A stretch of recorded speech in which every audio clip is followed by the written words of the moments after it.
transformational change, because that particular person at a particular time has the vision and the strength. And sometimes you have to develop a collective consensus before change can come. So you have to use different... I'm sorry, sir, if you don't mind, I would like to add what I would like to see, and I'm sure all of us here would like to see, more aggressiveness on your behalf that is not available. Do you have Aggressiveness. all right. Advice taken. Get the guns out. Advice taken.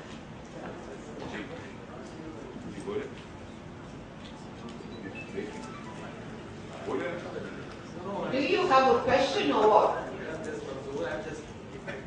All right. Oh, he's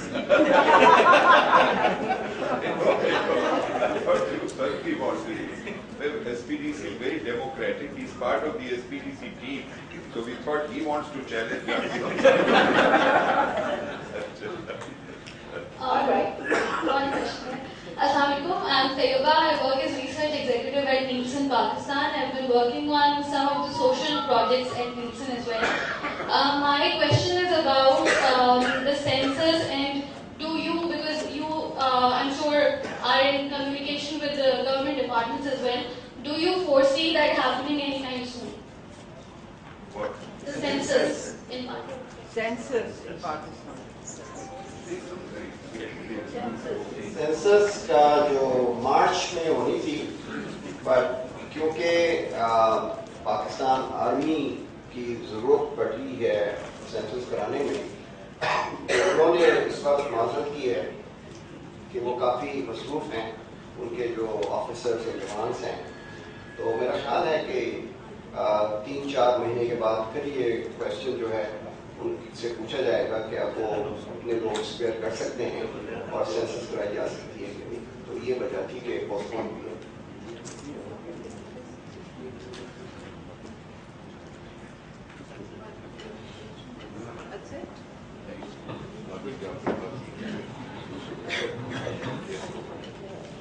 Do you have any last questions?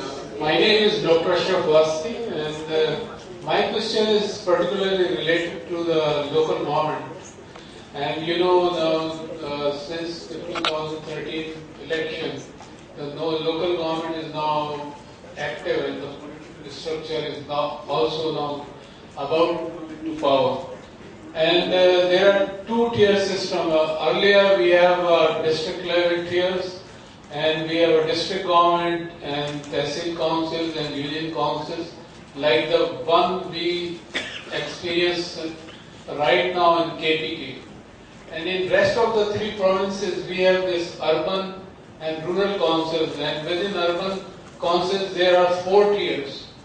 At the highest level we have a metropolitan corporation, and we have, for example, in Sindh we have only Karachi, and then municipal corporations, municipal committee, town committee, and union committees. And across all these 4 tiers, we have a similar functional assignments. And I have gone through and studied this local government ordinance in much more detail. And except the scale of operation is different, the functions to what government is more or less the same. Have you compared that which local governments, and due to this, the cost of public service delivery is going to be increased. And particularly, you know, there are functions after the 18th constitutional amendment, there are 41 functions that have been devolved to the provincial government. But the provincial government, instead of giving these powers to the local government, they have in fact encroached the local government power which has earlier been granted to them. Even the primary education, the secondary education has been taken away. Have you compared this, and how do you see, given the local government structure of KPK and the other 3 provinces? A structure of local governments, like what are the, for example, as you rightly said, the urban-rural divide, and you rightly said that the 3 of the provinces, except Khyber Pakhtunkhwa, which has kind of similar type of the adopted the approach of devolving several subjects, including education, all the education, health, and all other social sector departments to the district governments, but in the rest of the 3 provinces, it's the urban-rural divide. But we did not do the costing, and I think it's, I mean, let it roll out the way it's going through, and then we'll see maybe some years down the road that what are the implications. Because at this point we can just kind of make guess that what would be the possible implications. We have commented in the chapter by comparing it with the local government system of 2001. That at that time, what kind of devolution was there, the extent of devolution was there, and what were the impact. But for this system, I think it would be too early. There are no more questions.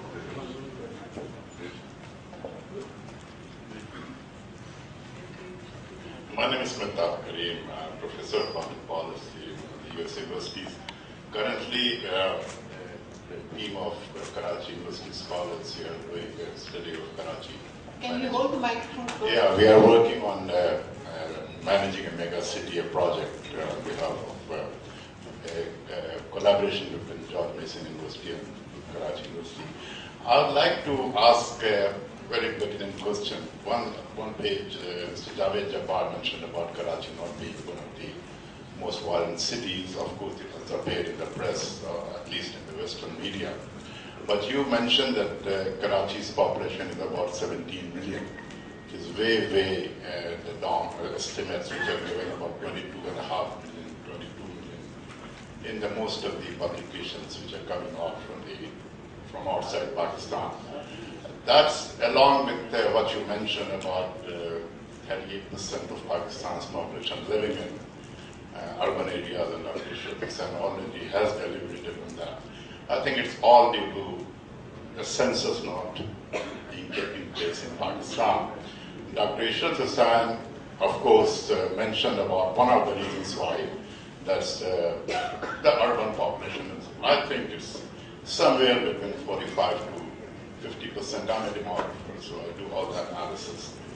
And another reason being that since population has been underestimated in 1998 census, and that's one of the reasons that census is being postponed and postponed and postponed for the last 17, 18 years. The reason I'm saying that, in 2014 I chaired a committee of the Pakistan Bureau of Statistics on census, and we deliberated on this, that how best to do the census. And one of the recommendations was that given the engagement of the military in doing many other things in Pakistan, we can do census without having the military come in. And I don't know why, because it would be very difficult to do that for the next few years, I believe. And so I think that it suits some people not to have the census. I don't know if anybody wants to make that comment. We have one great politician, Mr. Javed Jabbar, sitting here, and Dr. Ishrat Hussain, who is there, who knows it very well. I would like at least one of them to answer this question.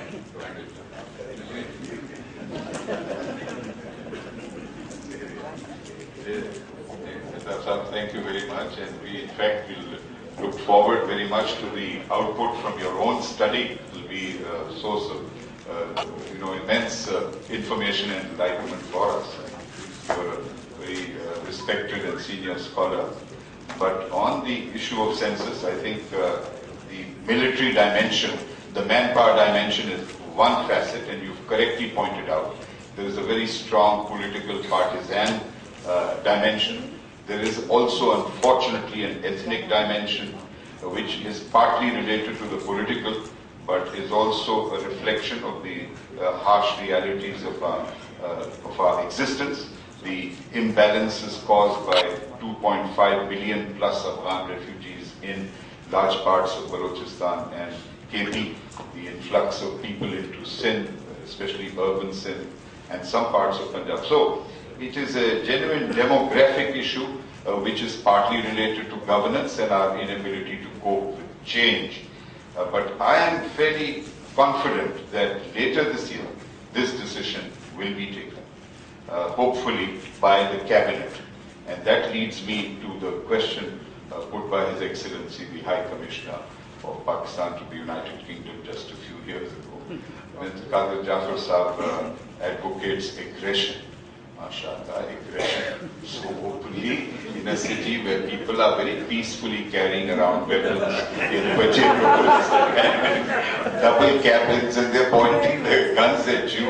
You want us to become aggressive? Or the Aggression with the government, not with the people. Thank you, sir. Thank you, High Commissioner. Absolutely. No, sir. Bilkul, I stand corrected, and I agree with you. But I also submit that the nature of parliamentary democracy, or for that matter, presidential democracy, does set up the challenge of how do you take concepts and convince legislators to make that into policy. At one extreme, you have the very, very well-financed lobbies in the United States, whether it is the pharmaceutical companies, the oil and gas companies, that have a permanent presence in Washington, D.C. and spending multi-million-dollar budgets just to focus on members of Congress. Here, we have certain equivalent lobbies, not as visible, but APTMA, the All Pakistan Textile Mills Association, is a very good example of using private sector interests to try and influence public policy. However, in social policy, because we do not have the kind of foundations and trusts that exist abroad, which are willing to fund civil society organizations and research think tanks to just conduct research in the public interest, whether it's the Brookings Institution, the Carnegie Center, or what have you. And they have the confidence of material survival, and they have therefore the means to reach out to legislators. But it is not all that bad. I think there is a segment of our legislators that is very responsive to constructive ideas. And I have had the privilege of dealing with them, and I continue to deal with them. The Senate, for example, has recently set up a unique think tank, and it's probably the only one of its kind. It's called the Senate Forum for Policy Research. And what they've done is to invite 8 former senators and 8 serving senators. They've made the mistake of including me in the former senators.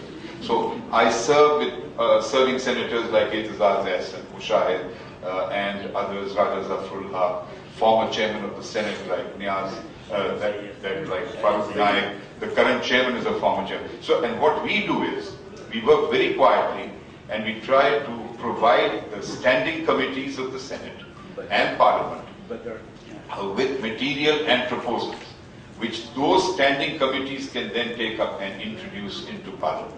And it's a complicated, long process. We've just come into being last year. And we are already using that forum to inject new ideas, hopefully, or proposals. It's going to take time. There will be resistance. But I'm just saying that as an example. But I do believe we need to acknowledge that all elected representatives are not rotten. They are, after all, angels who are sometimes elected. For example, myself. I mean, you know, but fortunately for the country, I was not again elected, and the country should be, saved from my presence. But there are many other people, and ultimately, Excellency, the buck stops with the people. It is the people who elect these representatives, and it is where change has to come. Whether we bring it through compulsory voting and make our representatives more representative of public opinion. इस वक्त तो हाल ये है कि people who are getting 20% of the vote or 25% of the vote are ruling the entire country. And to make it worse, we have no longer got literally a cabinet style of government. We have a prime ministerial style of government. Today, I think the cabinet is meeting after a gap of about 8 months. 8 months as a formal cabinet. It should be meeting every 2 weeks. The Cabinet Committee on Security should have been meeting every week as it does in Britain. Every week before the Cabinet Committee on National Security meets, and the PM presides, and he then briefs the Cabinet.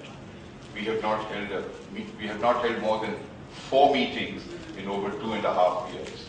So We have to persuade legislators to ask the Prime Minister to become more visible in the House, to convene more regular cabinet meetings and take right ideas from public and civil society. So it's a continuous effort that has to be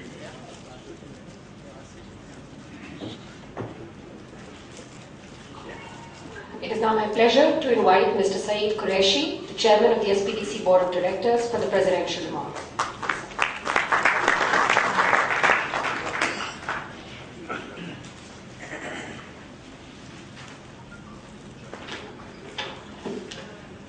Bismillahirrahmanirrahim.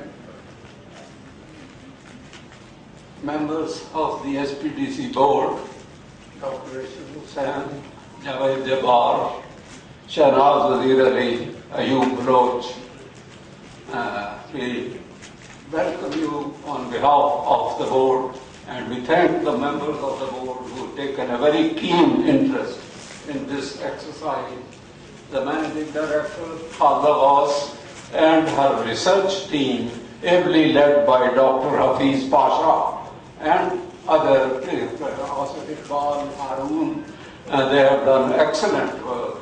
And this is an opportunity to thank them publicly. We have thanked them in the board, but they have done an excellent job. And I'm also grateful for the response that the people of Karachi have given to this function. Javed and Ishrat have gone through 2 book launches within 24 hours. And today we ran short of chairs. This is among all the statistics of gloom and doom, this is a very good message from Karachi that people are serious and they want to think over problems. And it's a very heartening sign. Ladies and gentlemen, the 21st century is going to be the century of rapid urbanization. The ratio of urban population has already reached 47%, and by 2030 it will be 60%. So the world will be, in the next 14 years, it will basically be an urban world. But the sad part of this development is that 40% people will be living in the slums. 2 billion out of the projected population of 5 billion by 2030. An important feature of the urbanization, of course, has been the emergence of megacities. Megacity is defined as having a population of 10 million or more. According to the research produced by SPDC, we have 2 megacities, Karachi and Lahore. But if you look at the international literature, Lahore does not figure in the list of megacities. Maybe after the next census it might. The only megacity which does appear is Karachi. Now by the world already has 24 megacities, and 16 of these cities are in Asia. So Asia is leading the wave of urbanization. Ladies and gentlemen, the fastest growing, Karachi was one of the fastest growing cities in 2007-2008, according to this report, and now its growth rate has gone down by 50%. It's not in accordance, it's not parallel to the world trend, and it's worrisome. We all know the reasons: insecurity, law and order, the gang warfare, or whatever it is. Some improvement has certainly taken place, but one has to make sure that this improvement is sustainable and the civilian institutions can take over and manage the things, and that has still to be demonstrated. The second problem we have is the unplanned urban sprawl. This happens in various cities.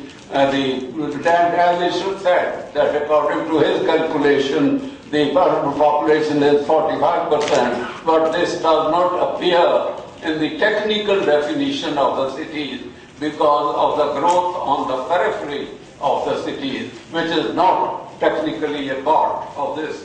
And this, of course, leads to a lot of problems. There are hidden cities within the circumference of the main cities, which are less developed, which have more slums, which don't have access to services, we don't have the same level of education.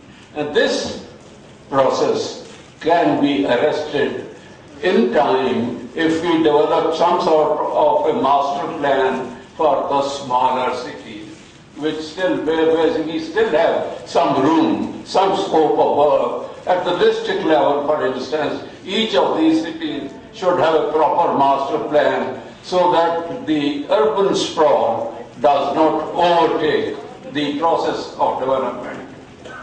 The third problem which we are facing is the disparity in the urban services. If you've gone through the report, you might notice that the piped water supply in the capital cities is 84% access, and in the smaller cities is 25%. There's a big disparity, and the same applies to sewage facilities. 89% in the capital cities, which means Islamabad, Lahore, Karachi, and all the provincial government, Quetta, and 25% in the smaller cities.